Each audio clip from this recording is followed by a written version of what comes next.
mi haalino ɗum gila fuɗɗayi, mi haali hande subaka ɗum mi kaalowo so Allah jaɓi inchallah.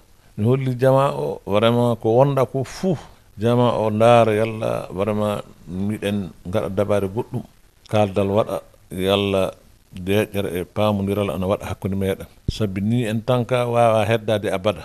Voilà, ni wawa heddade aduna o fuu gila abada fa hande. hunde fuu gasata sana jodden kalden haqqille gollata ɗum wona ɓerde tan. ɓeeɗo wiyeteɓe jihadiste en ana tumbi Bamako hakkunde tatte ɗi fof ɗo jaltaɗa Bamako a tawan kamɓe goodi ɗum hana hulɓinde hana wemmude.